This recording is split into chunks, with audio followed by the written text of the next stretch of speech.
it. My name is Moses Nwokedi, and with me is Mark Obunaya.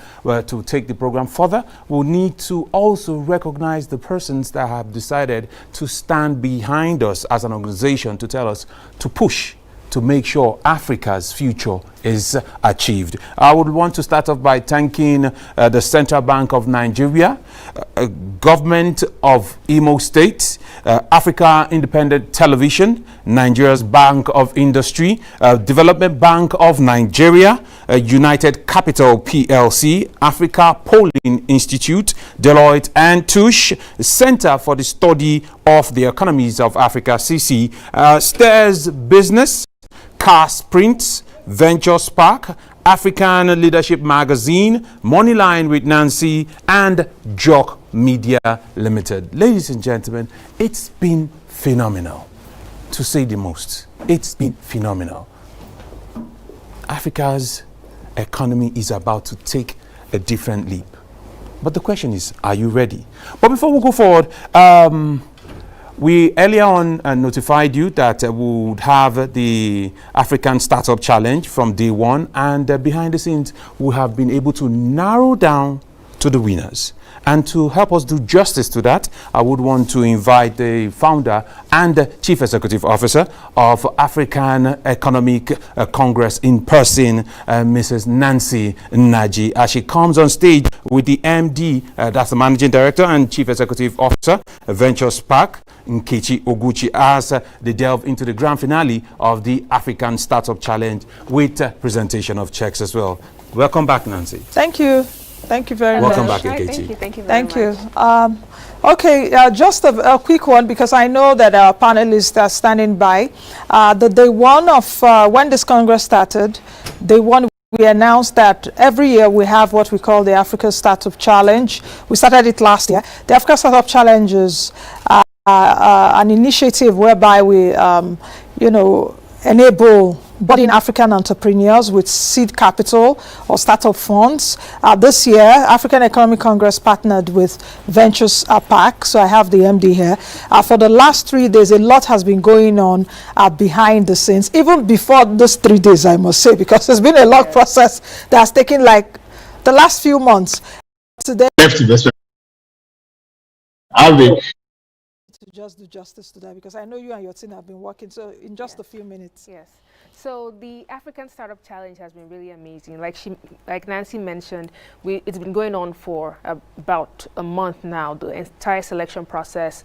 We had a call for application for people to submit their ideas, and we filtered it through certain lens, looking at the quality of production we had to look at. And some of those productions, a judging session for the top 7 best ideas, of which 3 of them emerged winners. And these ideas that are solutions to problems that we're experiencing in Nigeria, and they are backed by founders who are passionate and who show commitment to taking it to a greater level. And we believe that this support that they'll be getting today in form of financial support and the exposure they'll be getting would help them take their business even further. And so it's been a really, really amazing process. Thank you, Nkechi. So I think at this point, we have a winner already. We have, of course, 3 winners, but the winner, that's number 1, is in Abuja. Yes, yes. Nigeria, but the other 2 winners are not in Abuja. So the winner is coming up on board. Nkechi, I think you do justice to that, since you have an idea of the companies that won. Yes. So I should probably start with the third. Okay, yes. The third, even though they are not here, yes, it will be good for them to be mentioned. Yes. Because it was a nationwide challenge. So we had people from all over the country who had applied. And so some of them are not in Abuja to receive this physically, but they would receive it. So there you go. Thank you very much. Yes. So Nancy holds on to it as well. Yes. So we have the third winner, Food Court NG, very brilliant startup. So they are the third winner, and they'll be going with 200,000 naira. This is money that would go a long way for your business. Yes. So Food Court, congratulations. Congratulations.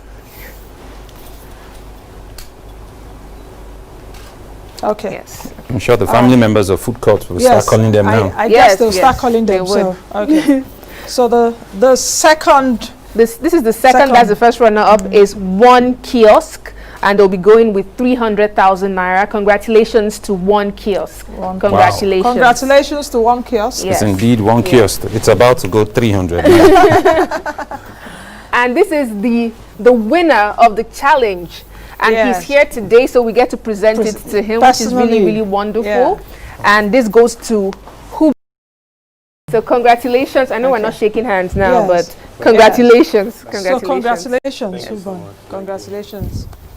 Okay, so we hope this is AEC's contribution to the African startup ecosystem.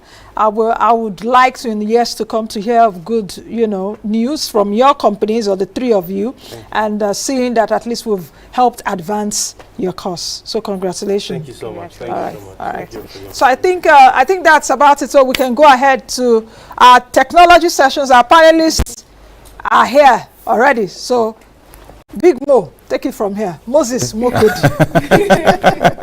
All right, thank you so much. Congratulations to the winners one more time. And Hubon did not even waste 1 second.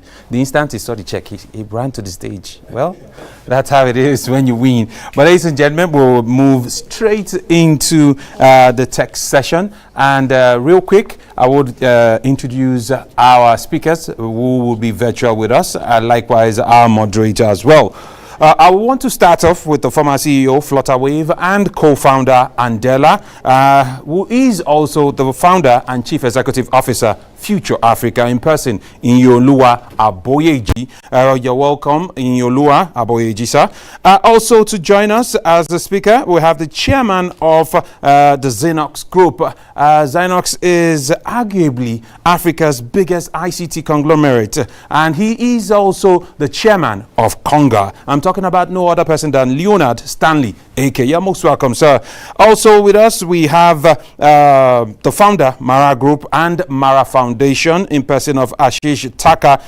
He was appointed Young Global Leader by the World Economic Forum, also former chair of the United Nations Foundation Global Entrepreneurship Council. He would be represented by Mamadou Kolade. Also with us, we have the Chief Executive Officer, BC Skills Morocco. He is known as the inventor of the cube. I'm talking about no other person than Mohamed Jabba.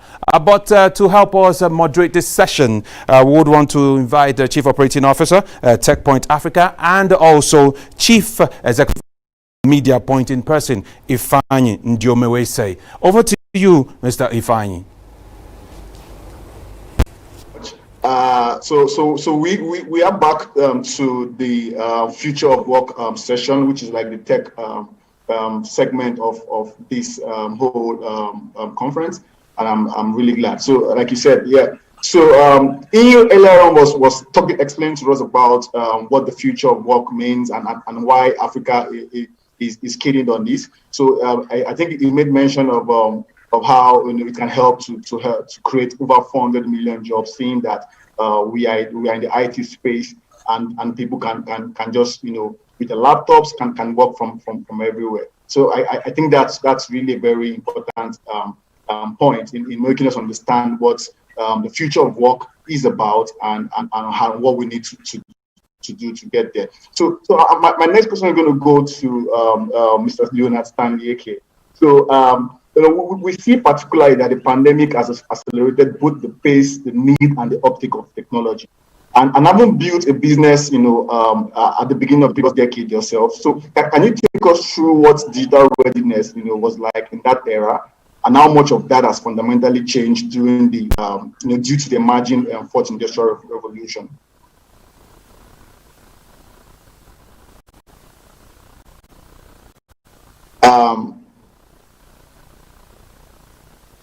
Is Leonard? Hello. Yeah. Can you hear me? I can hear Mr. Leonard. Okay. Are you there? This question is for Mr. Leonard. Oh my God. Okay. Good evening, all. Good afternoon. Or good evening here. Yeah. Well. Thank you very much. I decided to join because I made this promise. So I'm speaking out of outside Nigeria and on the street actually. Just got out of the meeting. It's just Africa is a story, a very big story. A country that was completely analog about 35 years ago. And I was somehow a victim of it because I was reading computer science at the graduate level. And I was asked to discontinue if I must come back to Africa because Africa will not see digital innovations. I had that understanding. Okay, give us an I left the estimate of what made sense, but I came back again to it. Nothing existed 35 years ago, but we've seen a build up over the years. The workers are analog, the infrastructure didn't exist, but I could see a will, okay, to survive. But like the biggest problem with digital, with technology is leadership of African countries, the political leaders. Either they are too old, okay, or not too educated. And in fact, they didn't have a need. Africa did not have a need for technology until recently. So the very few companies automated in the last 15 years, and we forced a whole lot of it, including the educational sector, including our elections, which today has a level of sanity. So it was very hostile to technology. But the strategy we did was to start with training. And then we started with the media houses. Okay, so we computerized, we brought Apple into Nigeria, a country like Nigeria, and we computerized all the newspaper houses, book publishing houses, okay? And then I went into the oil companies. And then the advertising agencies. And because we created that miracle with the media and multimedia organization, they are like Doubting Thomases. They help to sell that message. Okay. Now that message we started from first nonsense until free educational system. The government started embracing it, but loudly, I must tell you, across Africa. South Africa has done well. Because my partner has also been building for them, even during the apartheid. So this is the experience. Nothing existed. The infrastructure wasn't there. Even if you have to implement, the cost doesn't make sense. It was better you use the analog platform to execute. Okay, otherwise you lose more money. And who were these people who would encourage you? The money bags, they didn't see it as a need. And frankly, they didn't exist until very recently. We have some of our kids out of good universities abroad, okay, and some of them who saw it as a priority for faster money decided to embrace it. I mean, the deficiency is still there because I remember the last 15 years I designed all the projects in the Nigerian university and providing them internet. The government pays for it, but it's underfunded. So where you have 35,000 students, and they create a digital lab with 100 computers. And most times the teachers carry them home. So this is where we are coming from. But a lot of us, okay, determined, okay, to bring it home to domesticate it so that we can remove the mystery. When I launched it 34 years ago, I said demystifying technology. And all the big men in Nigeria were there, but they didn't know where they came from. I mean, I remember they called me all the newspapers saying, a miracle child, a magician from America. And I didn't even come from America. I came out of Britain. So this is where we're coming from. But I don't like the negative news. Okay, I like to be positive because entrepreneurs in 21st century are very positive people. Have we impacted reasonably? We have. Okay, the telecommunication, the advent of telecommunication also helped to reduce the cost of communication, internet, and then people started seeing the need. Security also helped. Security challenges in Africa also help. And also people now, to get jobs, quality jobs, they saw the need. And then they started embracing it. But when you look at the percentage, the figures I read in the papers, quite a joke. Okay, but I can tell you today, Africa is about 13 to 15%. Okay. Reasonably computerized with decent knowledge. but there's a big market for Africa because we have energy, we have very smart people. Okay, so what I think has happened with COVID, let me come straight to COVID, that is injected common sense into everybody, including poor people, okay, who want palliatives. They have to communicate with you. So they are forced to adapt it. And what I see, Africa has a major problem in the global community. And that problem is the number of Africans who are really skilled, okay, to deliver. Standard. Even this afternoon, I wrote to somebody, if you must do it, spend the same time, anticipate global standard at the same cost, you will do it. Now, this has to do with the level of our primitive nature, which is not caused by us. Okay, these are developmental stages in every person's life. Okay, now, but the biggest problem is a data century. Now, the biggest problem is integrity, because you need to trust somebody.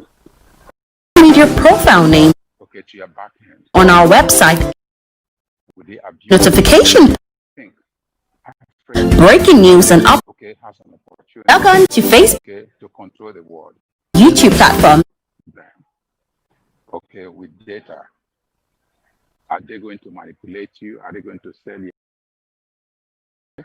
But we can't be absolutely negative. So, but I see huge opportunities. 20 years ago, I never thought of artificial intelligence. I lost money in it in China, robotics. But right now, I'm trying to implement it in Lagos. And the first phase batch has arrived to create a world-class warehouse, 22,000 square meters, run with artificial intelligence and robotics to reduce pilfering. That is just the mindset, to reduce pilfering. So I see huge opportunities in e-commerce. Okay, people were stuck. Are we able to deliver? So Africans can do it, and Congo has proven they can do it. It's exactly the story about Paystack. Okay?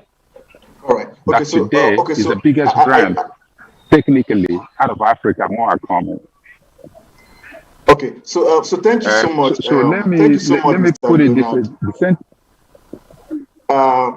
Mr. Luna, thank you so much. Sorry, I had to cut you. So I mean, I know you have a whole lot of experience around what you're talking about, particularly given that it's been like a completely different set of face, coming from the era in which you built, your business empire around and what you have been now, and also seeing that you're also trying to also move, along the trend.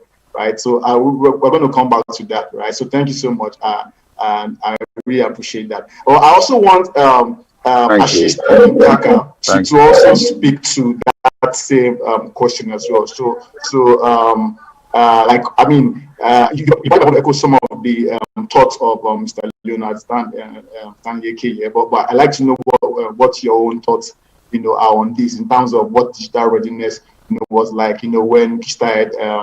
Mara groups and how much of that has also changed, due to all of the emerging fourth industrial revolution that we're having and all of that.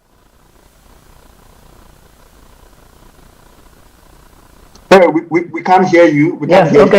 Thank you. My name is Mamadou Kolade. So I'm board member of Marathons, and I'm also director of external affairs. So I'm representing Ashish Taka. So to say for Marathon, so Marathon is excited about job creation, especially in Africa. So given also the track record of Ashish Taka being one of the youngest entrepreneur, youngest leaders, and also being involved in development or promotion of employment in international organizations such as UN or the African Development Bank. So this is really exciting. So for Marathons, just to give just a quick update. So we are the first smartphone manufacturer in Africa. We have set up 2 state-of-the-art factories, one in Rwanda and another one in South Africa. And also I am happy to tell you that also we intend to also build a factory in Nigeria, which is really the biggest economy in Africa. So Marathons is really excited about job creation, and we put the smartphone in the heart of the digitalization of Africa. So in terms of job creation, so of course being the first smartphone manufacturer in Africa and being in ICT, so we create highly skilled jobs, because we believe really that in terms of ICT, so Africa, can produce high tech, for Africa and for the rest of the world. And we are banking on the change of paradigm, so in the mindset of government and stakeholders in Africa. We are getting rid of the old ways of thinking or trade, whereby Africa is consuming what is not producing and producing what is not consuming. So we say, we African, we can do better, and also we can produce high tech for us and also for the rest of the world. So this is we need really to stop creating jobs abroad. Just for example, by 2024, so Africa like 900 million smartphones users. So over 900 smartphone users. So no company really was manufacturing smartphone in Africa. So this is a gap that we can fill in, and also create jobs in Africa and stop creating jobs, for other countries, so outside Africa. So we are banking on this change of mindset, and also we are banking on the fact that Africa has youth. This is a continent of youth. If you see the median age in Africa is 19.77 years. So we have a relatively young population, and population is also growing. The young people are really tech savvy.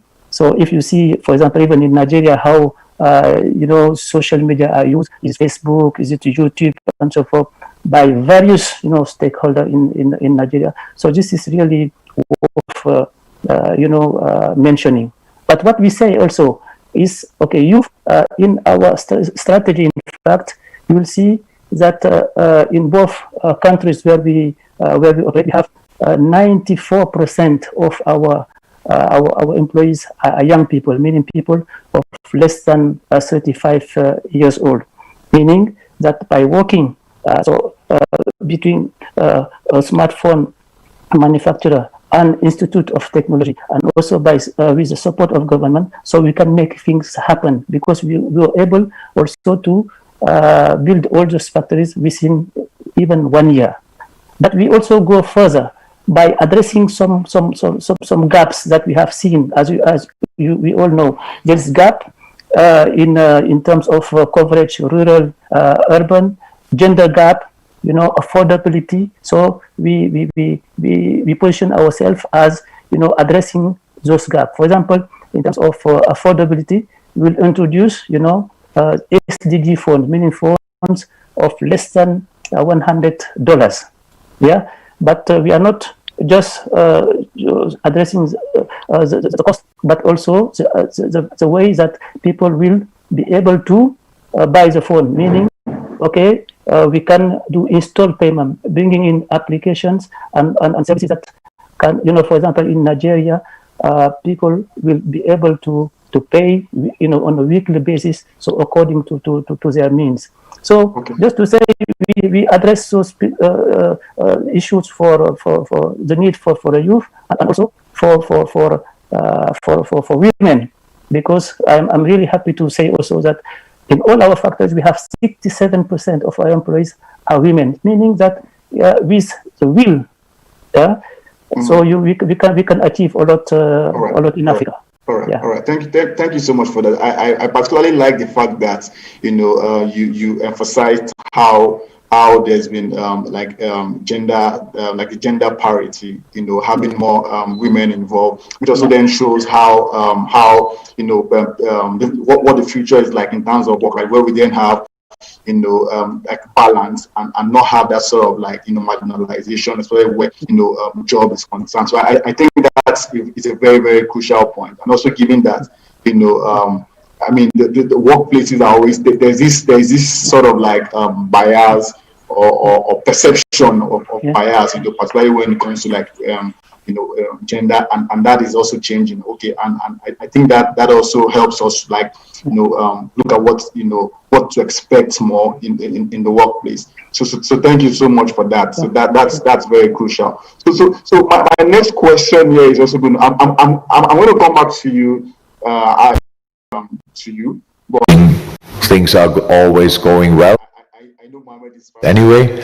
Am I going to call you? But I want to hear his perspective here, and then I can then come to you, Mohammed. So Ian, right? So we've been talking about how technology is playing, is taking a greater role in our lives and our everyday functioning, and then we say digital literacy is becoming increasingly crucial to success, right? So how can Africa, how can we fully harness, and position properly for this future of work where that is then inclusive and then also brings in everyone into the equation as well. The question is so my question is to Ian. So Mohammed, I'm going to come back to you, definitely. I'm going to come back to you. So Ian, can you take that question, please? Yeah. So I think there has to be a strategy by African governments to think very carefully about the potential and opportunities of their young people.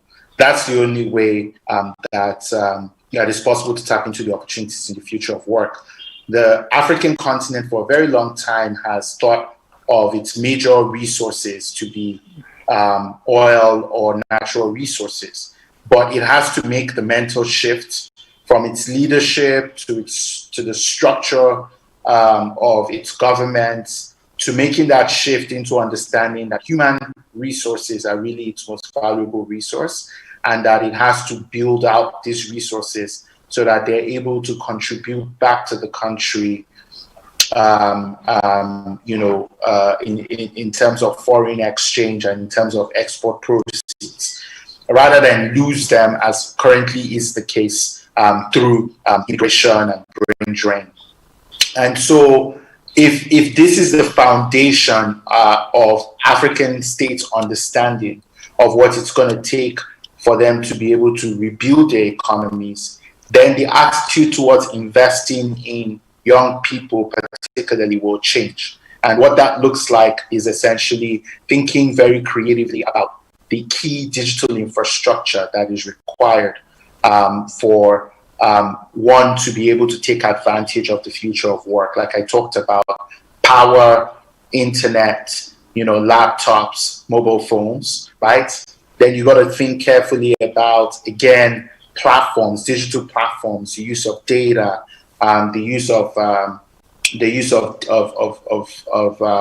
identity, the use of DNA, all that kind of stuff. These are data platforms. And then overlaid on top of that, they got to think about new ways of reinventing digital financial services to enable young people to be able to make a decent living while engaging in the future of work, working for companies all over the world.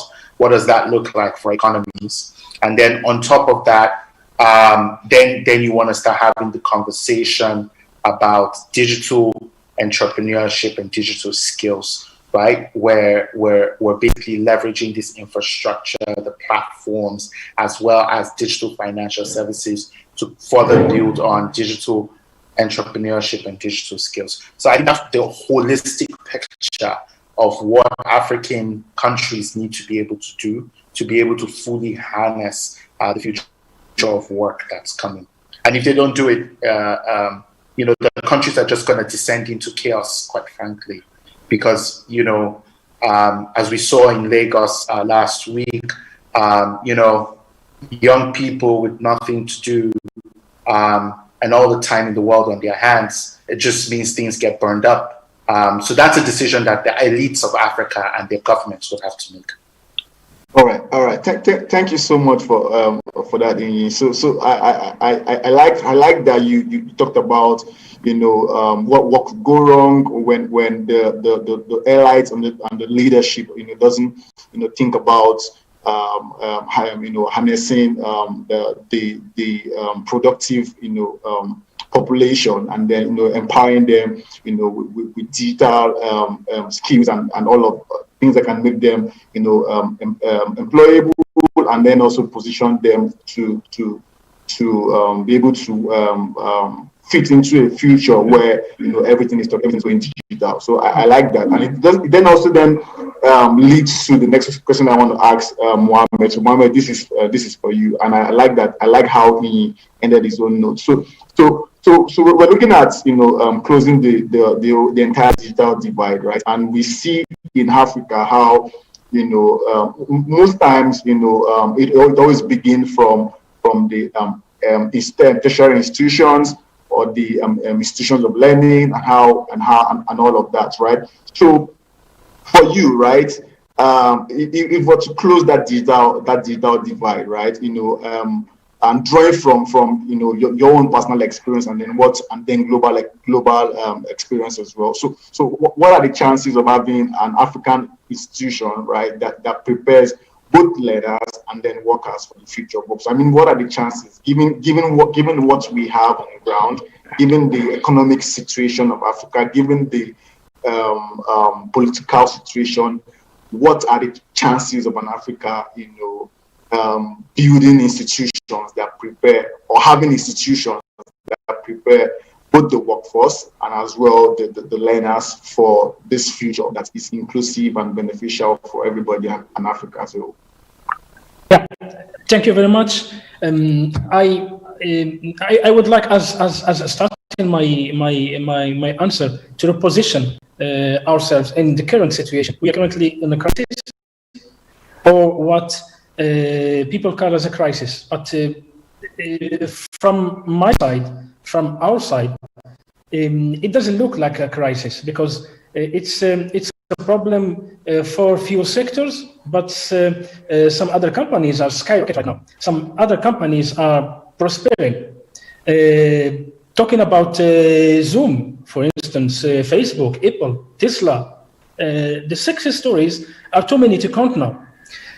So where is the crisis? And this will lead us to my answer. Because why in this situation, which was a kind of hazardous situation, this happened very quickly, some companies being able to take profit of it, and some others just collapsed, and others closed even. So what these companies do have right now? So these companies, the successful companies, did prepare themselves for the transformation. So they adopted this transformation, because what we are living now is not a crisis, it's a change. So the world after COVID-19 will never come back to what it was before.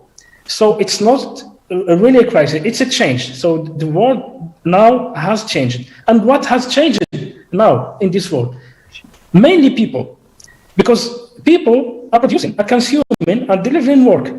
So the continents, if we count all the continents in the world, each continent took profit of this crisis.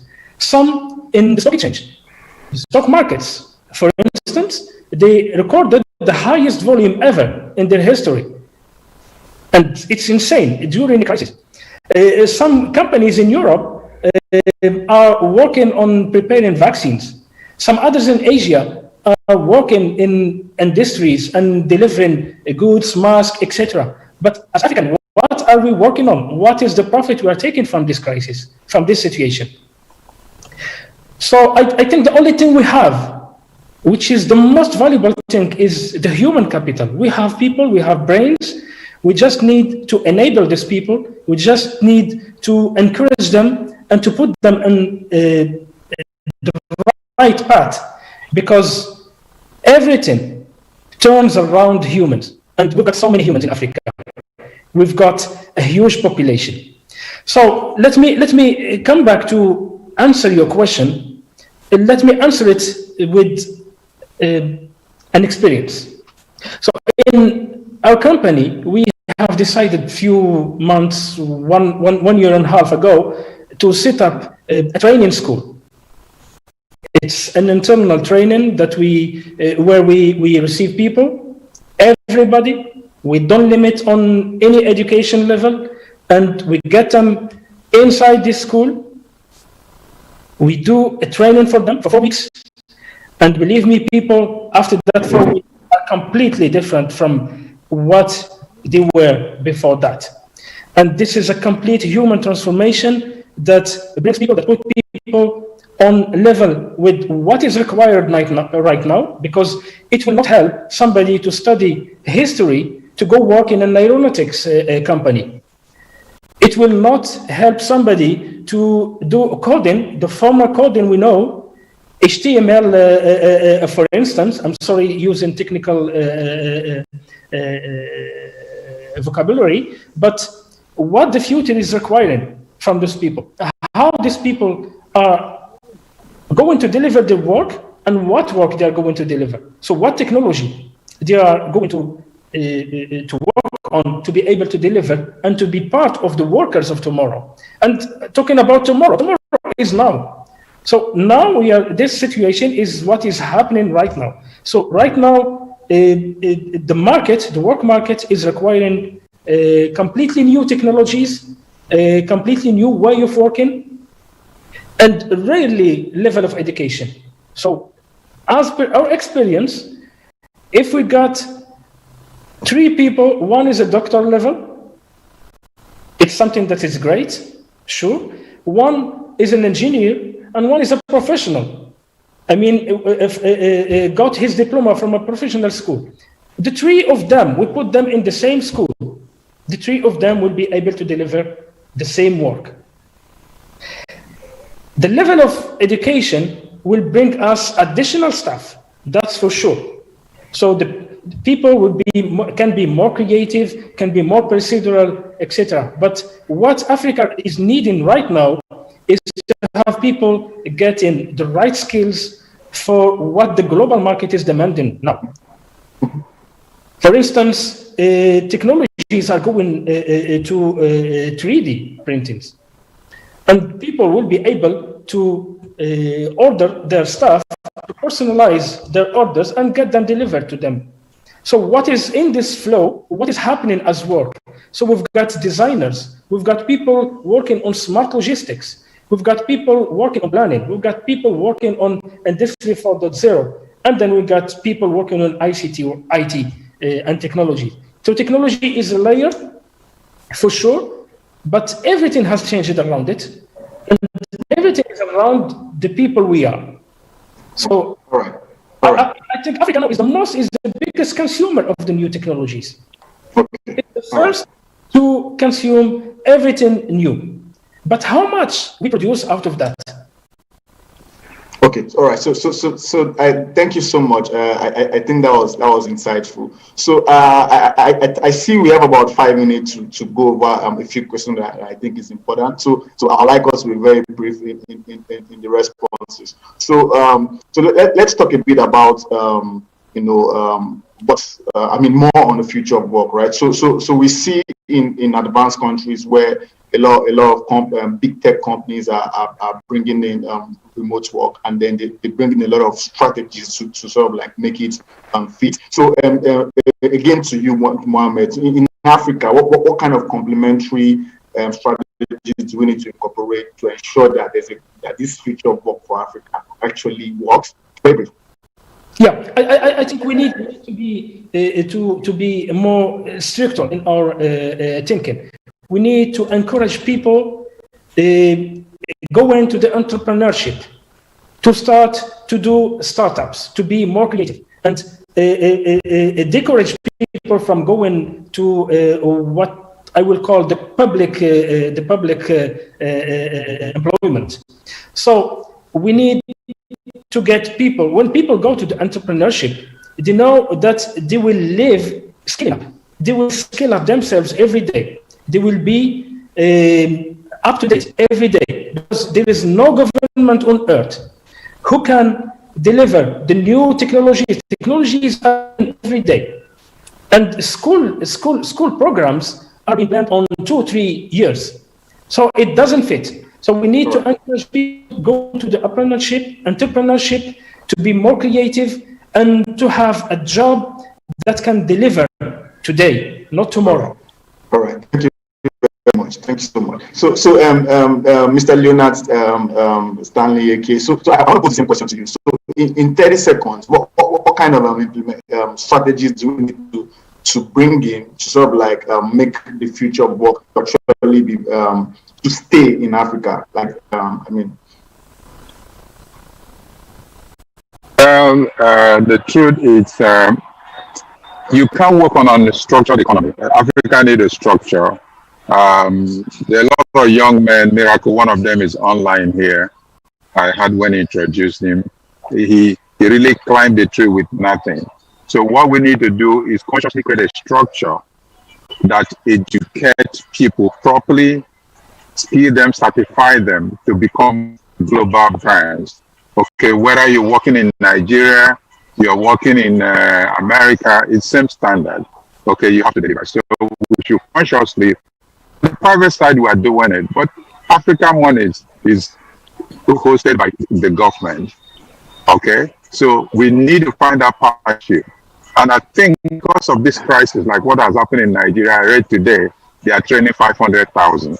On what are they training them? We have young men who have established platforms, credible platforms, who can train some of these people, because every African is what is there for me in this training. So this is just what I think. There are huge opportunities, but it has to be structured. Otherwise, additional confusion. Thank you. All right. It's like a structured system and environment that allows things to work. So thank you very much. So I'm going to also let you take off the next question. So we see that already there are some of these things are already beginning to happen, even though it's not a very fast pace. And again, we see some being left behind. So how do we then address the needs of those left behind? 30 seconds. I also want Mamadou to also say something about this. But let me start with you, Mr. Leonard.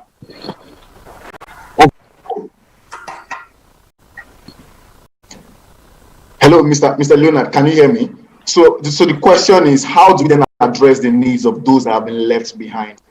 Given that this movement has started and some people are already beginning to be pioneers and they are leading it. And for those who are left behind, what do we do about them? How do we get them involved? No, it's never too late. When there's a need, people will find a solution. It can happen with coronavirus. Okay? Now, a lot of people didn't plan. There's no light in Africa. I can tell you my group, including a security man, has a KV, 1 kVA generator. So if he's at home working, if he has no light, how is he going to power his system? Right now, I can tell you I've had 2 meetings with 2 MDs of global PC producers. For PC today, it will come in April. It's not available, laptop. I have orders for 65,000. I can't find them. So it's not a price. So Africa is behind. But to summarize, you mentioned what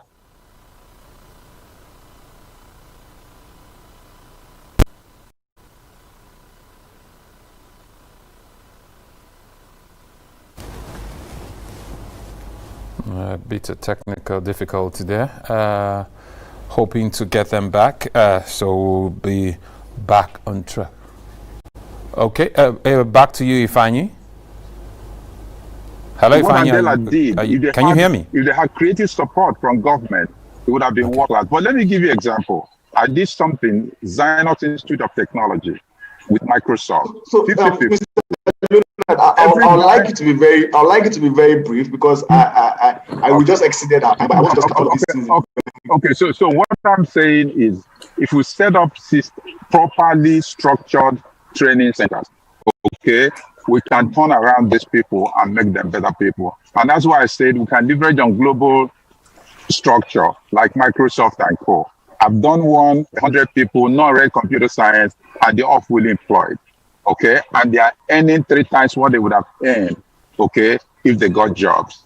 And they are hotcakes in the market. Thank you very much. All right. Thank you so much. So Mamadou, can you just give us like a 30 seconds, response to that in terms of those who have been left behind? 30 seconds, please. Okay, so this COVID-19 have really highlighted something important. We can be mobile, we can work everywhere, and basically we see that there are a lot of opportunities, especially here in Africa. Lot of opportunities for especially the youth and especially also the women.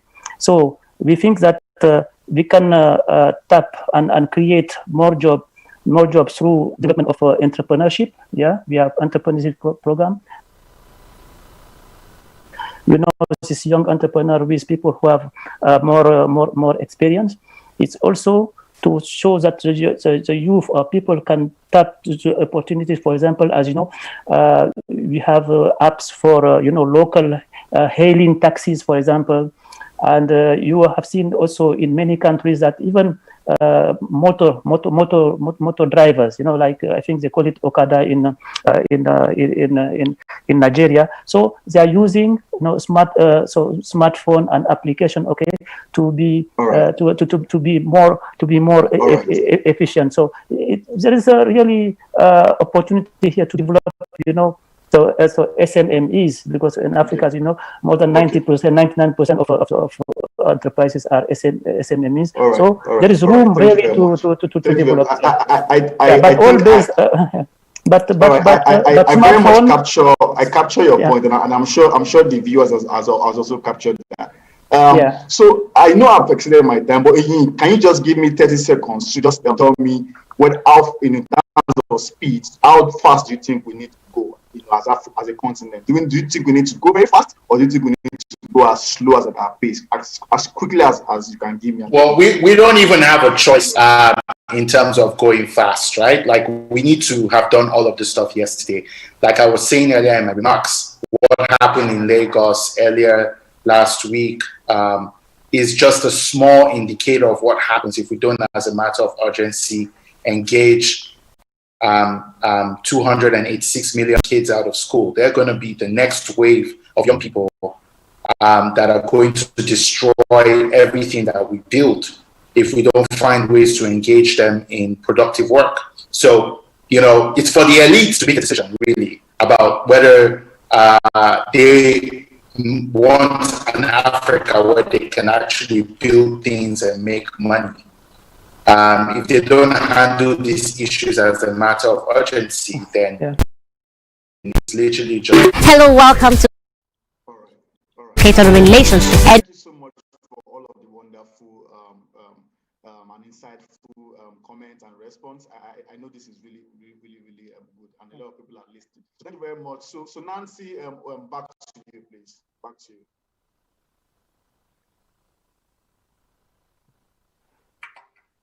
EO Media Point, Ifeanyi Ndiomere say thank you for moderating that session. And on behalf of the founder and the Chief Executive Officer, African Economic Congress, in person, Nancy Najib, we would want to say thank you so much to our distinguished speakers. I would want to start off by thanking Iyoluwa Aboyeji, founder, CEO of Future Africa. Also a big thank you to the chairman of Zynox Group and chairman of Conga, Leonard Stanley AK, Ashish Taka, founder, Mara Group and Mara Foundation, represented by the director of external affairs, Mara Phones, in person of Mamadou Kolade, and also the CEO BC Skills Morocco in person of Mohamed Jabba. And once more, thank you, Ifeanyi Ndiomere, for a wonderful moderation. But before we move to the next session, I would want to say thank you very much to everyone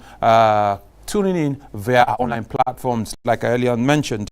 On Twitter, it is at AE Congress 2020. Instagram, it is at AE Congress, and Facebook and YouTube is African Economic Congress, whilst streaming live online as we speak. AIT_online, official AIT live, and Moneyline with Nancy. Now we would swiftly move into the next session, and I would want to borrow an African proverb which says even the best cooking pot will not produce food. With that, we delve into the development section. And we would want to start off by joining us, welcoming online, Tony Sani, the founder, Group Chief Executive Officer, Emerging Africa Capital. He is also the President, Association of Corporate and Individual Investment Advisors in Nigeria, and also the co-lead and ambassador for the Africa Chief Executive Officers Forum in Nigeria. Also joining us is Professor Carlos Lopez, AU High Representative for Partnerships with Europe. He is also the former Executive Secretary of the United Nations Economic Commissions for Africa, and also is a professor in the Mandela School of Public Governance at the University of Cape Town. Also joining us is Asmi Borodaya, a special advisor to the Chief Executive Officer of the African Union Development Agency on engagement with private sector and resource mobilization. He is also the board member of the International Center for Diplomacy and also the former advisor to the Minister of Foreign Affairs, Morocco. Also joining us online is Dr. Albert Zelfak, the Chief Economist of For Africa World Bank. He is also the former practice manager in the Macroeconomics and Fiscal Management Global Practice and leader of the World Bank Wide Community of Practice for the Management of Natural Resources Rent. He is also the former Director of Research and Investment Strategy, Chief Economist for Khazanah Nasional Berhad, a Malaysian sovereign wealth fund, also a member of the Technical Advisory Committee of the Natural Resource Charter at the University of Oxford. He is also a member of the advisory board of the Natural Resource Governance Institute, and also a member of the United Nations Sustainable Development Network, and a member of the board of the African Economic Research Consortium. And to moderate this session, which would be our last session for today, it almost feels like I shouldn't say this, but we have to definitely delve into the session. Ladies and gentlemen, please do join me as I welcome online as well the Group Managing Editor, African Leadership Magazine, UK, in person of Kingsley Okeke. Over to you, Mr. Kingsley. Thank you very much, the MC. What an amazing introduction. And so our panelists, good evening, ladies and gentlemen, gentlemen, and thank you very much. We have the next 40 minutes to look at a very critical segment of this past 3 days. And it's going to be 40 minutes of lots of discussion, and what an interesting way to end a very insightful, African Economic Congress, the second edition. And I'll just go straight, because the introductions have been done. I'll go straight to my questions, and of course, I will invite our viewers, listeners, those joining us via the network, and also those that have tuned in to be expectant, of course, because we're going to discuss issues that are relevant, development issues that would help us, in advancing the cause of the continent. Again, thank you very much. And my first question, of course, will go to, we'll start with let's take it this way, then we meet, of course, the women. And Dr. Albert, I'd like to, you can talk about development without, of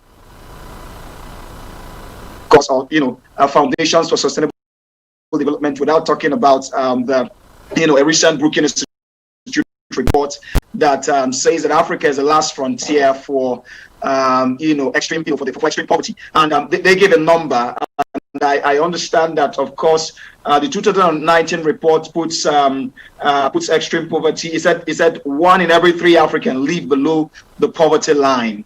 And what are some of the urgent steps, in your view, that can be taken to address these issues? Kingsley, thank you so much, and great pleasure joining all of you on this panel for the African Economic Congress. Listen, I think the theme of this conference is extremely timely. It is timely because COVID-19 has actually shattered for long-term growth in Africa, and this despite a modest health impact on the continent. COVID has clearly not affected the African continent as hard as people had anticipated, but the economic consequences have been profound.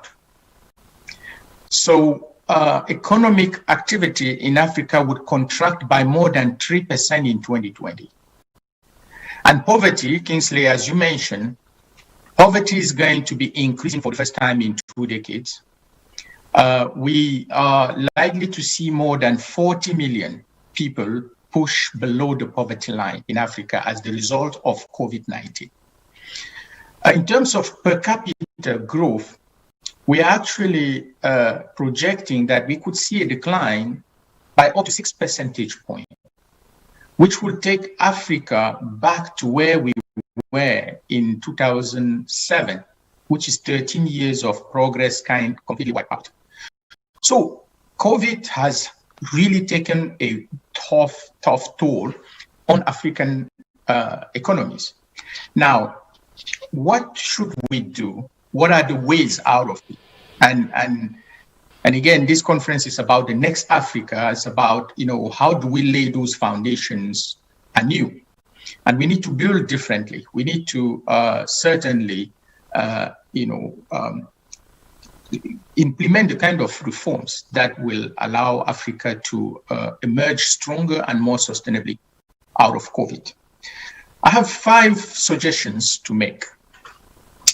The first is to invest in the digital economy in a way we haven't been doing in the past. The digital gap between Africa and the rest of the world is still huge. And this is a gap of infrastructural gap of access, but it's also a gap in terms of affordability. In West Africa, we have the costlier and the least reliable internet in the world.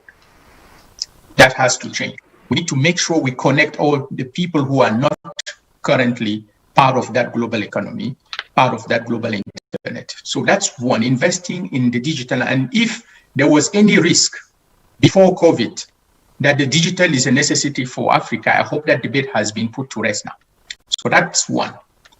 The second suggestion is, in investment up, and this is speaking to Nigerians now. We still have a rate of access to electricity of less than 40% across Africa. And this is an average. And we have countries like Chad with 8% access to electricity. We have countries like Burundi, Nigeria, less than 15% access to electricity.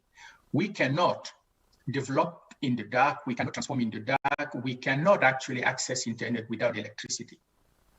This is clearly an area where we need to really put all our energies to make sure in sub-Saharan Africa, we close this gap once for all. The third suggestion I have is to really focus on with that in terms of providing to our all the petitioners the way we will create jobs in the process. I'm sorry. So far, I'm sorry.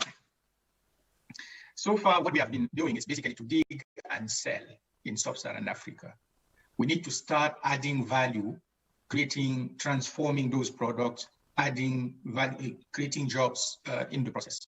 And that would go through creating that bigger regional market. So creating jobs will depend on how well we implement the Africa trade, free trade area, the continental free trade area. We'll need to really invest in there and build those regional value chains that are absolutely necessary.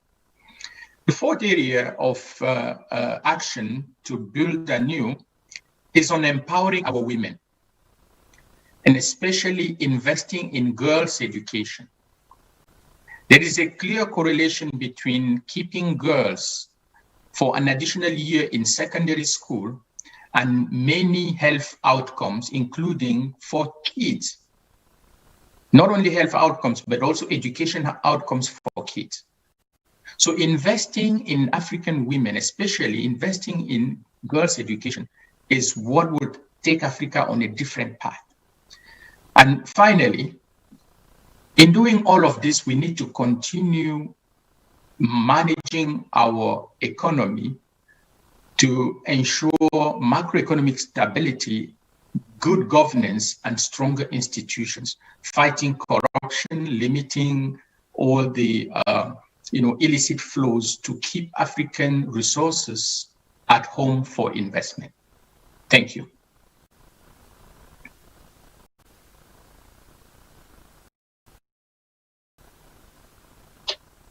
Over to you, Kingsley.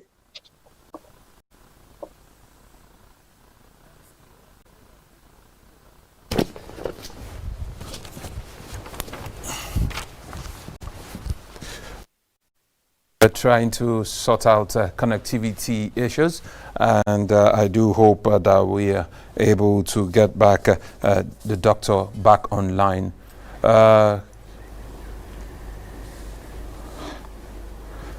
Hello, doctor? Can doctor hear us? Yes, I can hear you perfectly. Okay. Whilst we are waiting Kingsley to join us back, Doctor, presently in Africa, where do you see Africa in the next 30 years with its present growth economically? We are projecting that in 2021, we may get back into positive territory when it comes to GDP growth. But it would take 2 to 3 more years before we back to growth and output levels before COVID.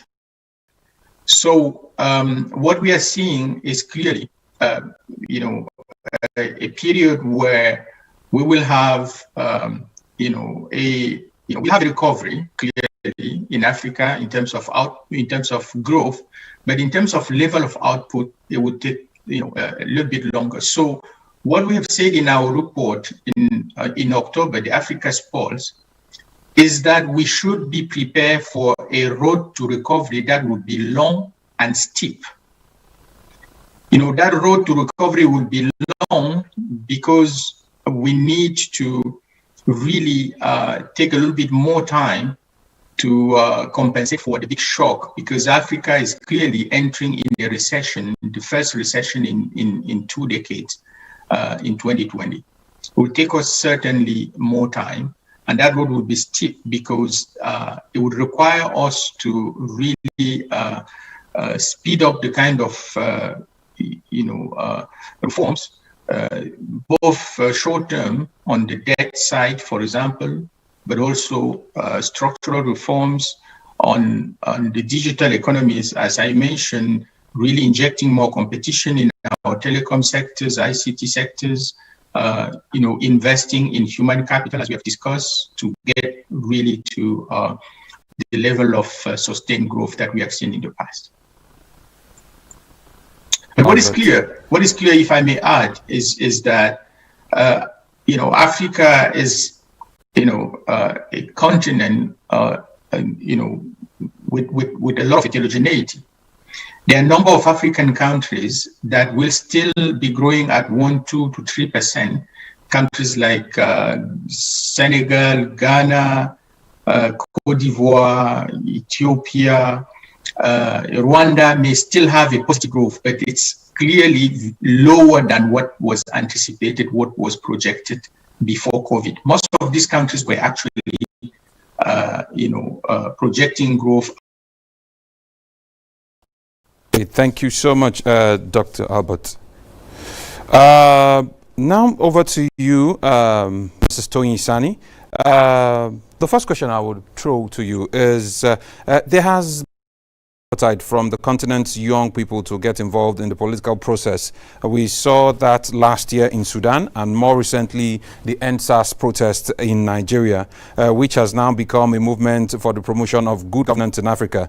Do you see this as a precaution for the advancement of long-term sustainable development in Africa? Thank you very much, and good evening, everyone. It's an honor and a pleasure to be here. I thank the African Economic Congress and my fellow speakers. I have been observing the EndSARS movement in Nigeria, and it is indeed, to all appearances, a unique movement. First of all, because it's a movement that is driven exclusively by the youth. It's a movement that has been catapulted into prominence on the back of digital technology and especially the social media. And I see it as a clear lesson to everyone across Africa, which is that whereas our governments have been dominated by adults, I mean, well, everybody's an adult, the youth are adults, whereas our governments have been dominated by people of my generation, older than 50, and in many cases older than 70. Our population across the continent is actually predominantly young people. And these young people have woken up and they are demanding for their voices to be heard. What triggered the EndSARS movement in Nigeria, of course, was the grievance of the youth with the brutality of a branch of the Nigeria police that they have accused of gross abuses. Be that as it may, it is an outcry for the youth to have a say in how they are treated in their own country. And of course, they want to have a voice in governance. And so I do agree with you that it is a precursor for the youths to demand to have a more active role in governance. And you would have noticed in Nigeria that the youth have actually formed a party, a political party, and there is a drive among the youth to ensure that all of them are duly registered.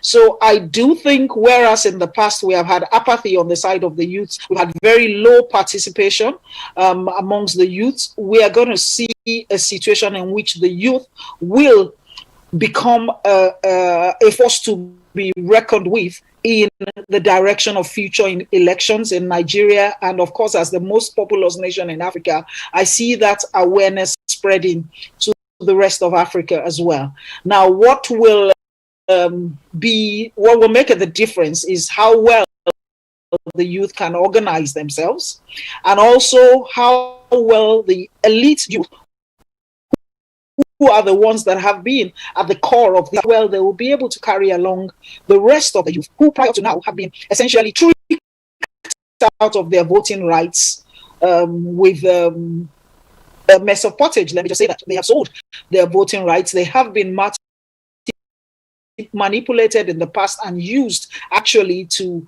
manipulate elections in the past. And if the core youth, the elite youth, can also educate their peers and make them understand that they need to vote according to their commitments and their judgments, then they may become a force to be reckoned with. There's a lot coming. We need to watch that. Permit me to rephrase this quote. Growing up, we always heard that the youth are the future leaders. But with the recent trend, I think it will be safe to say the youths are the present leaders. Thank you so much for that statement you made there, Mrs. Toyin Sani. But over now to you, Mrs. Asmei. Please, I would want to ask a question in line with the private sector-led job and wealth creation, which has been described as the solution to the continent's bulging unemployment numbers, with about 12 million entering Africa's job market every year. What should be the priority areas when building a sustainable environment for the private sector to thrive in? And this question goes to Mrs. Asmei. Well, good evening, good afternoon, good day to everyone. I'm very, very happy to be amongst you, and I'm honored to take part to this panel.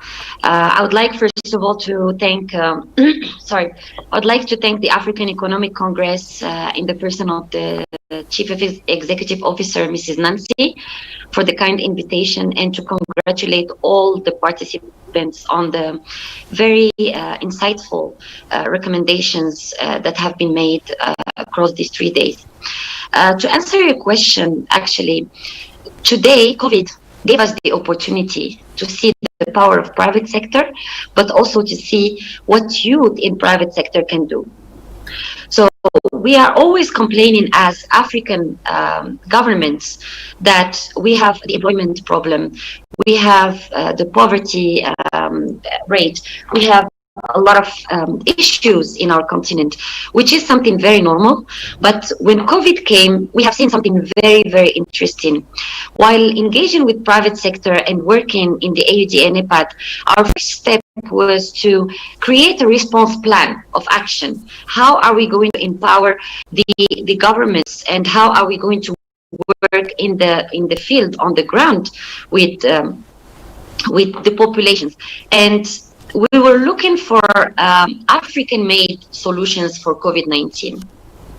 The surprise was that in every single region of the continent, people, youth, and seniors, they gathered to find the solution.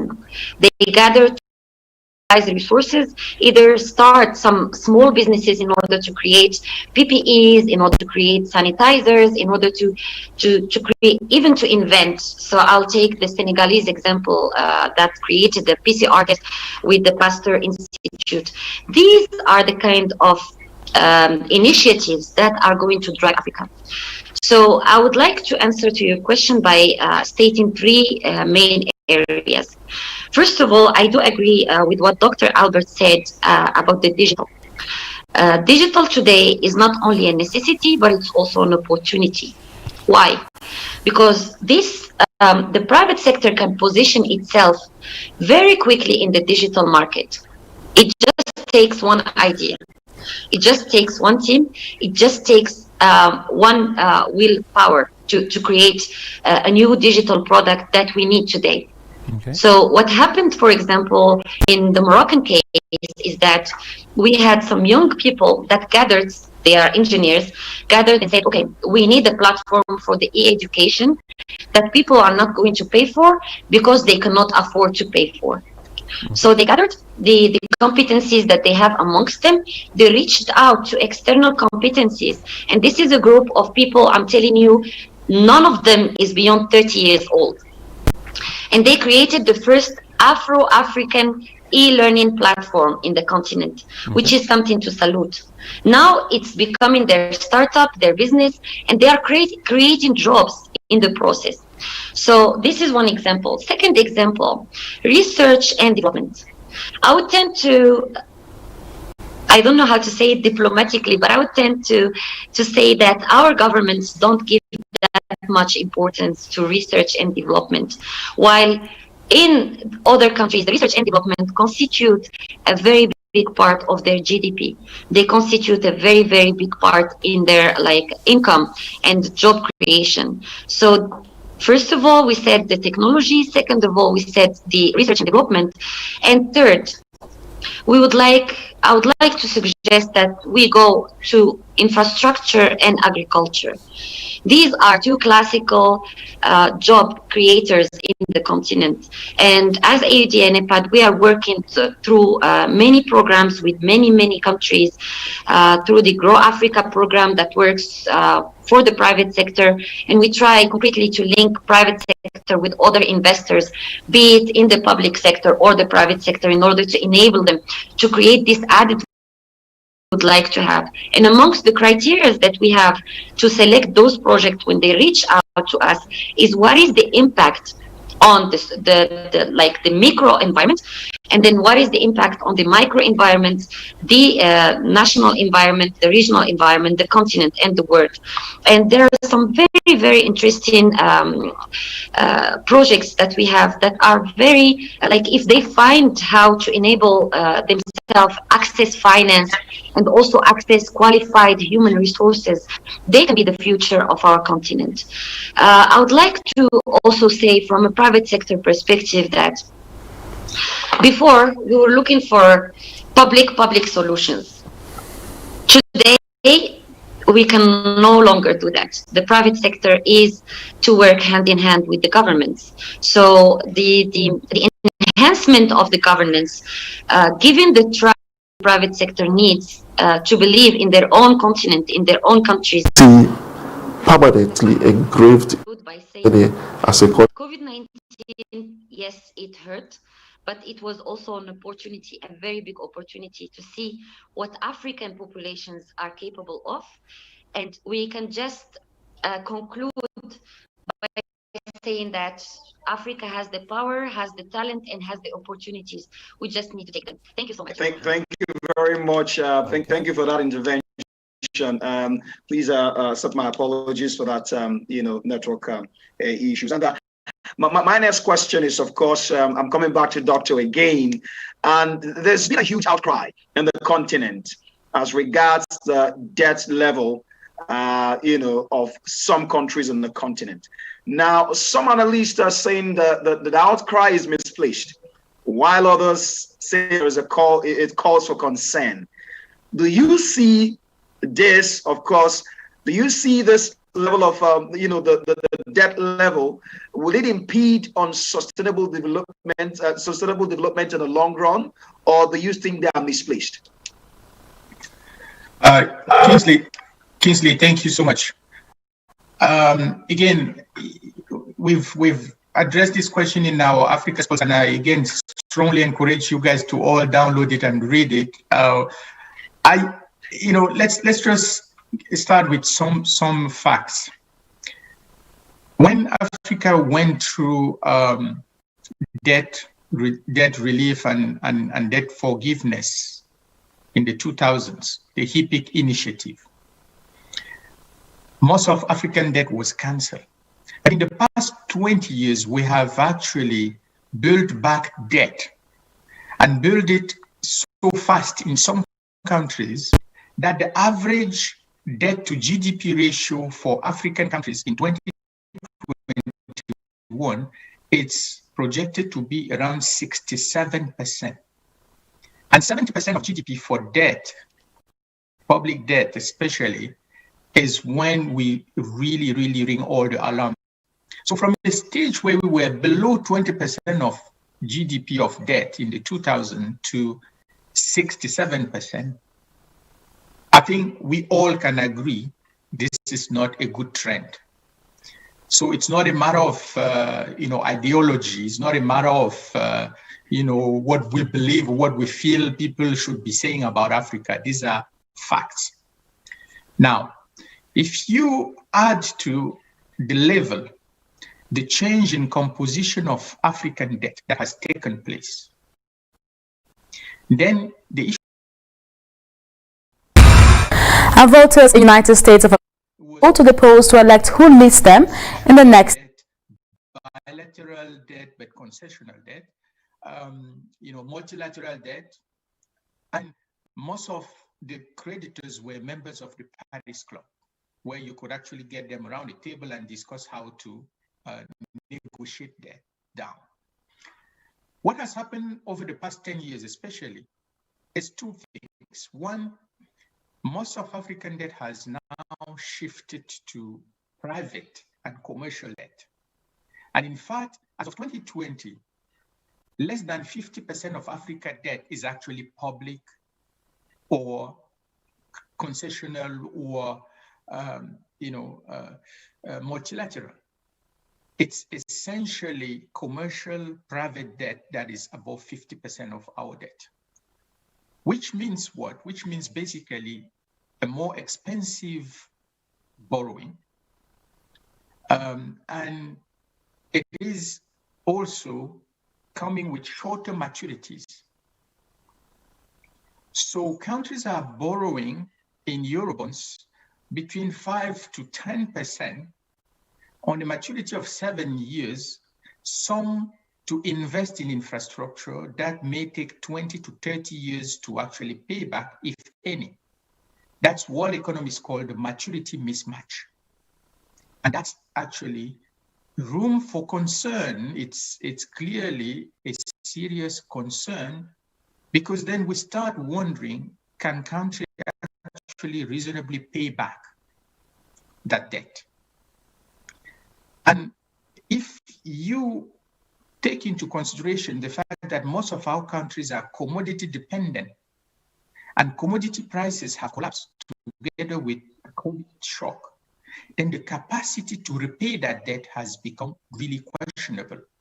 And that raises questions of sustainability of debt. And beyond that, it's raising the issue of the fiscal space to react to COVID or to invest sustainably in the recovery. If you take countries like Zambia, if you add the debt service and the civil service salaries, it's more than 120% of GDP. So there is nothing left for anything else. So just to be clear, debt in itself is not the problem. It's how you get that debt and for what you invest that debt. In what you invest that debt, right? How you get it? Are you getting good rates? Are you getting concessional? Are you actually making sure you make it in a you contract it in a transparent way, right? To make sure the terms are known to the public. Absolutely. Right? So we've seen new players as well coming into town for debt. You know, China, India, Turkey, and many other new players who may not necessarily be around those global tables. So yes, answering your question, yes, we need to better manage our debt to create the right fiscal space and to make sure we create the condition for investing sustainably in the future. Thank you very much, Doctor. That was very, you touched on very salient issues, and I'm sure from this, the takeaways from this is going to also jostle a lot of people to begin to look at how debt, taking debt to be sustainable. Now, let me come back to Mr. Sandy, and flowing from what Doctor just said, he said there's been some borrowing to fund infrastructure. Now, the AFDB report puts, of course, the infrastructure gap in the continent at about, it says that annually would need about between 130 to 170 billion annually investing to close the infrastructure gap in the continent. Now, looking at the opportunities, of course, there are opportunities and investment in infrastructure on the continent. How can we make investing in infrastructure attractive to the private sector? So you're very right, that the huge infrastructure investment gap across Africa offers a significant opportunity. It offers both a challenge for the continent and a significant opportunity, especially for the private sector to step in, because these governments simply do not have the funds to invest wholly in this infrastructure as they used to in the past. Now, ordinarily, institutional investors, especially pension funds, would seek assets long-term, would seek to hold long-term assets to match their long-term liabilities. However, building infrastructure comes with its own peculiar set of risks. The first, of course, is that these are significant capital-intensive investments that have to be made for a long time, and typically these projects need time for building before you can have any cash flows coming back from the projects. Beyond that is the fact that these projects are typically, they come with a high exposure to public sector risk, to political risk. So if there are changes in governments, these projects could be delayed, could suffer significant delay. And unfortunately, we have seen cases in which they were completely abandoned simply because the new government did not believe or chose not to commit to the same projects. So you have large amounts of capital, you have a long gestation period for these projects. You also have the fact that these have to be properly assessed. There must be a proper assessment of needs, extensive planning, even before we can be sure that the initial objectives and the initial goals will be met. So investors naturally become wary and cherry pick amongst these projects, which ones they feel comfortable to invest in, depending on the assessment of the government, the the political will behind the projects, the consistency of the government that is involved, and of course, what they see as the risks of the project being delayed or being abandoned at some stage. So attracting capital, both domestic and foreign capital, into infrastructure projects means that we'll need for African governments to take certain steps to make these projects more attractive to investors. One of the concerns of investors, especially foreign investors, is also currency risk. And we have seen in some of our markets, as our markets responded to the crash in commodity prices, currency reserves, you saw that some of the currencies investors feel have not been managed as well as they should be managed. So there is also concerns around currency risk. So this is also an area that the governments have to fix, the policymakers have to fix, and assure investors of consistency of the policy and transparency of the policy around the management of our currency. If you put that in place, then investing in infrastructure begins to make a little more sense. Another thing that will be important, of course, is to see the structure of the funding. So more of very well structured PPP projects that are put in place where the public sector investors or private sector investors feel that the assets have been properly ring-fenced, the cash flows have been ring-fenced, and their investments are protected, and that the government itself is carrying the residual risk of the project, whilst the private sector players can fund construction and also be responsible and ensuring that the cash should come in. The massive credit enhancement and the multilateral agencies is also critical to the attractiveness of this asset class, and we need to see more of them stepping up to the plate, and we also need to see more project initiators accessing these guarantees to make these projects more interesting. So those are some of the things that I think could make infrastructure investment more attractive to investors. Thank you very much. Thank you very much. Yeah, thank you for that intervention. You've brought in your experience to sort of put it in perspective for most of the government officers listening to know where exactly to go when they want to begin to attract investment in the area of infrastructure. Now, let me get back to Ms. Boreda. World Bank report puts the number of MSMEs, of course, the businesses that are the size of job creation and wealth creation in the continent by MSMEs at over 50%. And of course, with COVID, we've seen that MSMEs are the worst hit. It's forced a lot of these smaller and medium scale enterprises to go out of market, out of circulation. Now, what do we need to do as a way of revamping this sector on the continent? What are some of the steps that must be taken by governments across the board to make sure that we give life to these segments or sector that has actually nearly been wiped out by COVID? Thank you so much, Kingsley, and welcome back amongst us.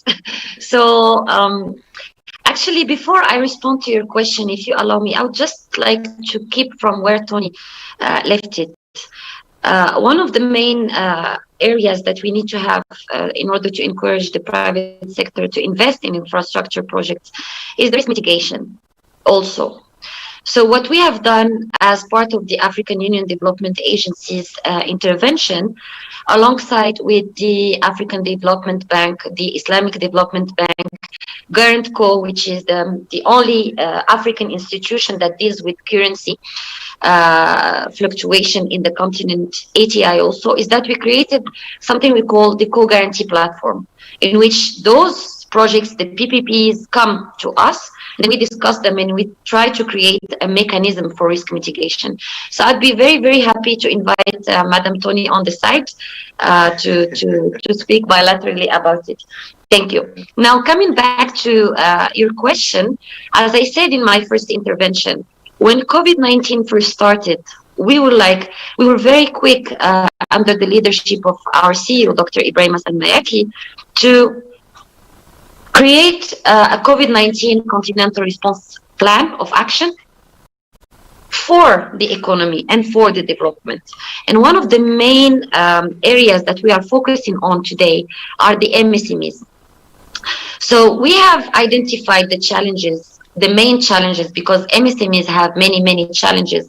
And as much as they are important for our growth in the continent, we have to be also responsible for their growth so that they can sustain their development and help create jobs, help the financial and economic stability, not only in their communities, but also a dividend to all the continent.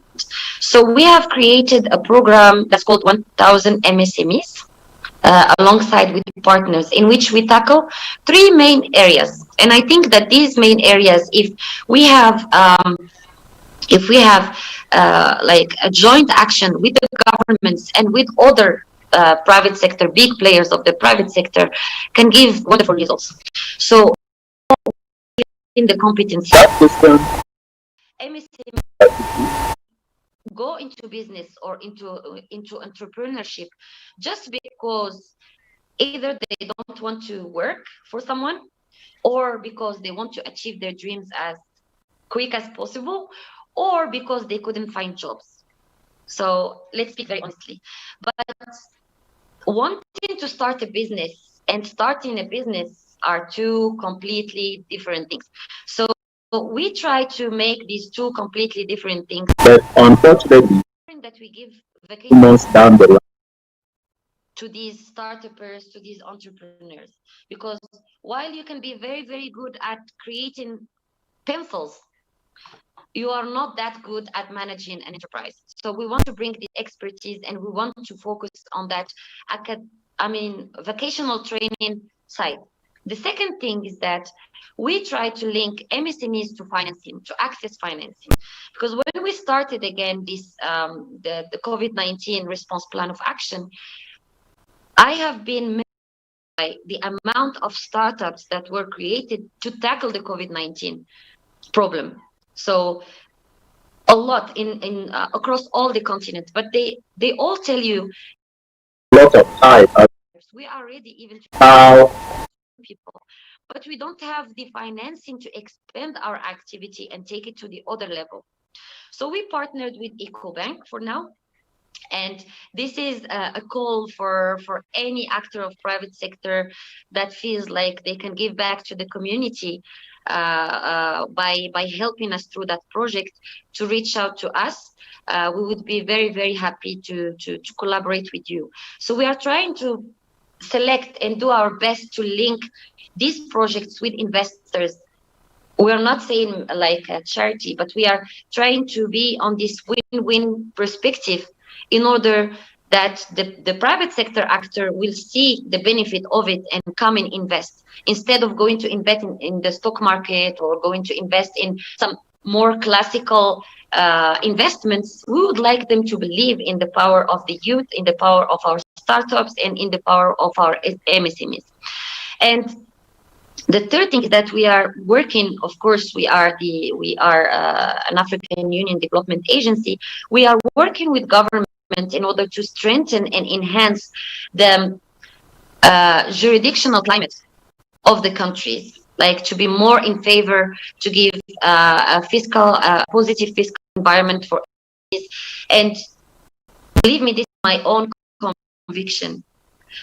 This COVID-19 has shown that if we want to achieve something as Africa, we will achieve it. 1. And 2, if we put all our hands together, we shall succeed. So we have the component of public sector, of private sector, that should place the enabling or the incapacitating of the MSMEs as their top priorities. Thank you. Thank you very much. Of course, that was quite incisive, and we're running, of course, behind schedule. In 6 minutes, I would like to see how we spread it across the 3 of us.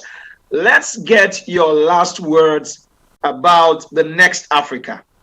The next Africa. Where should we be going? Your last words, Doctor. Thank you very much, Kingsley.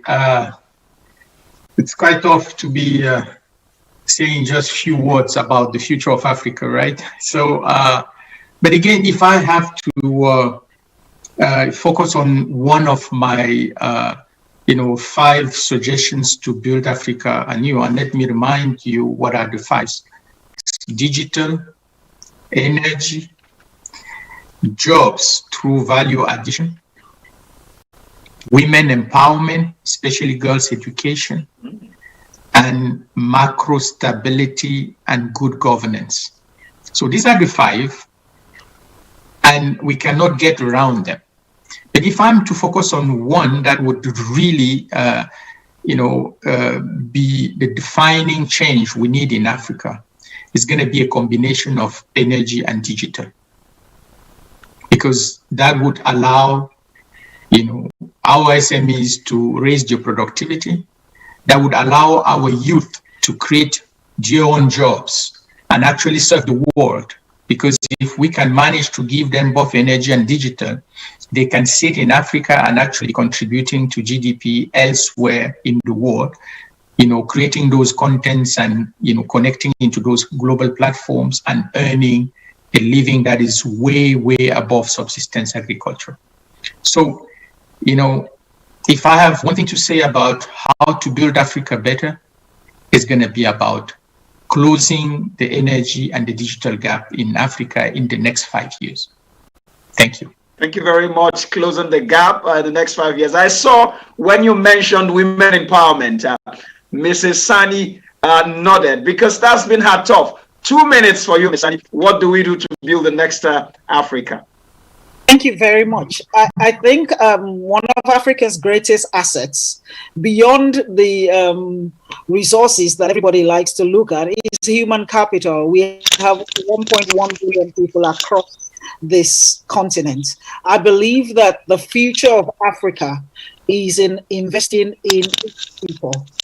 The people are going to determine whether Africa stands or Africa falls apart. So I would like to see an Africa in which we're investing in healthcare, we're investing in education, and yes, we're investing in women, because the women are 50% of Africa. And if we can get the women to be on the same level of economic development as the men, we're looking at immediately almost doubling the productivity and the economic value of this continent. So those are my priorities, and let's look at the people. Let's invest in education, let's invest in healthcare, and let's focus on closing the gender gap. Thank you very much. Thank you very much. I know that if we are to let you, you can speak about women empowerment and gender issues from now to the end of the session. But just joining us, of course, is Dr. Carlos Lopez. Sorry, Professor Carlos Lopez, and we're just about rounding up. But before we do that, we would, of course, take some words from Dr. Professor Lopez. I would like to ask a very important question. You founded an interesting blog, the African Cheetah Run, and the story behind the blog is that, of course, that the Africa is playing a catch-up. Cheetah is the fastest animal. Would Africa catch up? That's the question I would like to pose to you as where we are today. From the time you founded the blog to this day, how is Africa faring?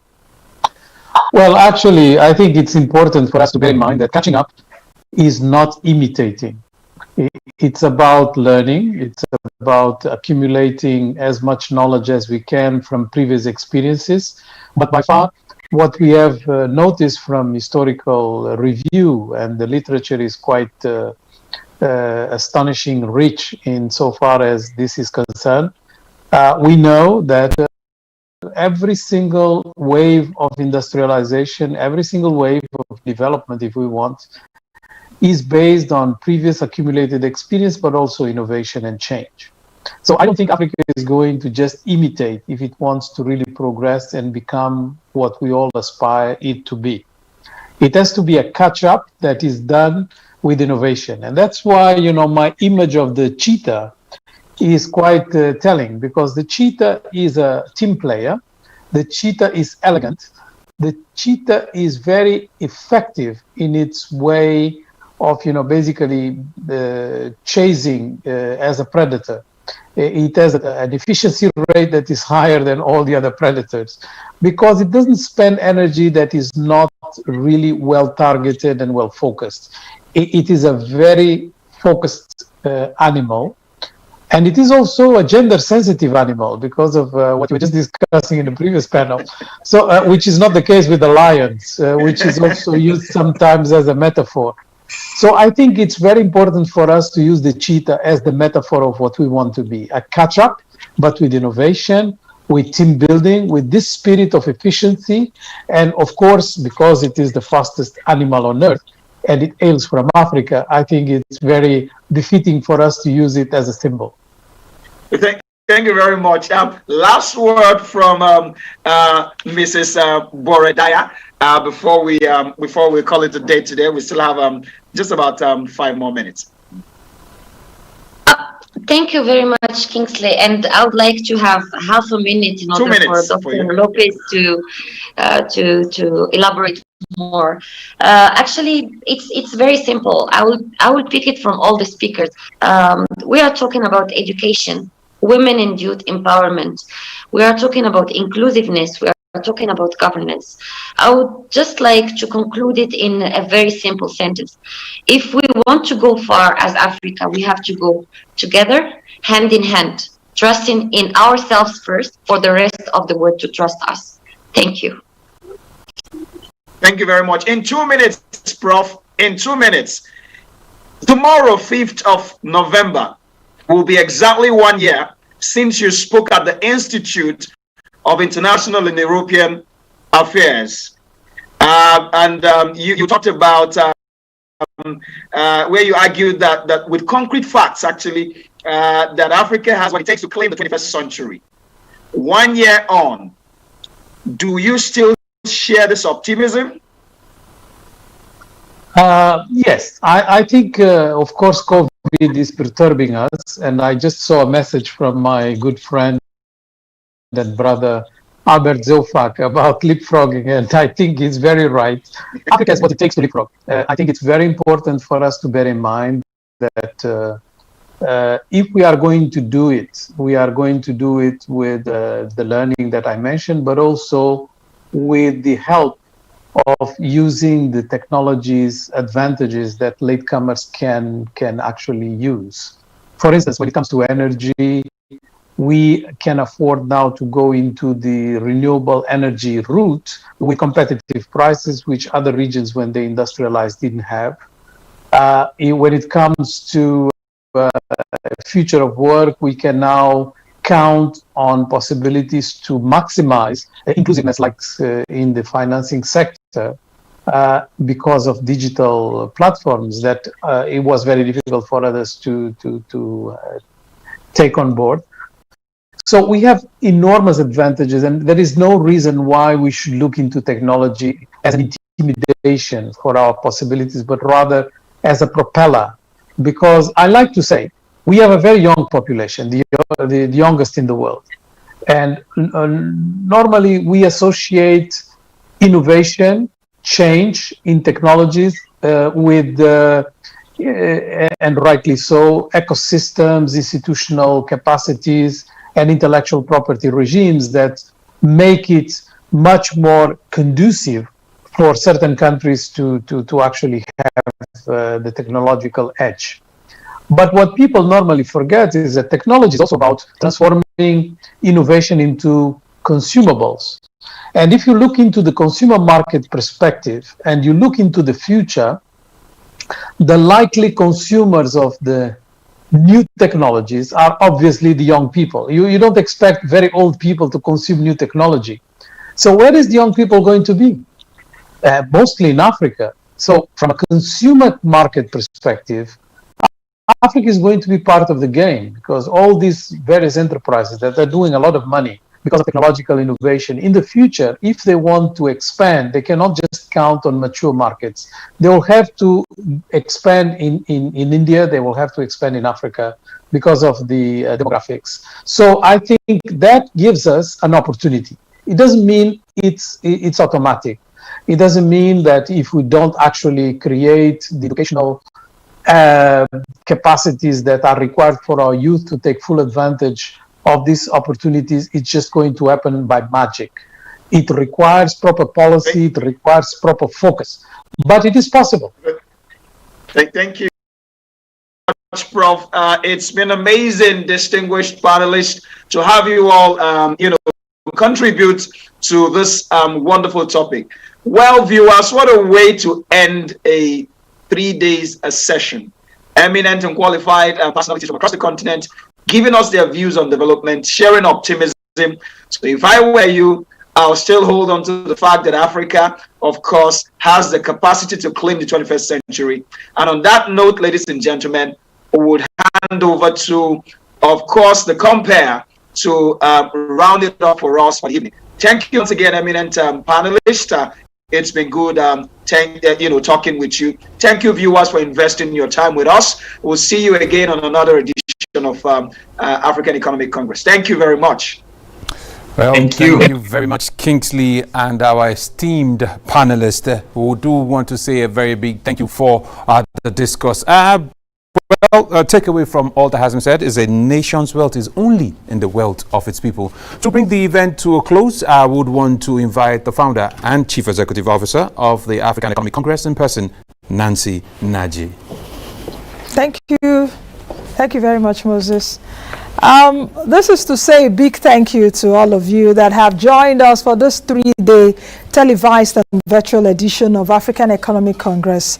I'm so happy. We've had 42 speakers over the course of the 3 days across Africa, across the different sessions, across even the world. We talk about different sessions: agri, education, finance, women, technology, health, development, MSMEs. Those were the sessions that we've had extensive conversations within those 3 days. I extend my heartfelt appreciation to Dr. Joyce Banda, the former president of Malawi, for opening this Congress on Monday, to the African ambassadors and high commissioners that also joined us. Thank you.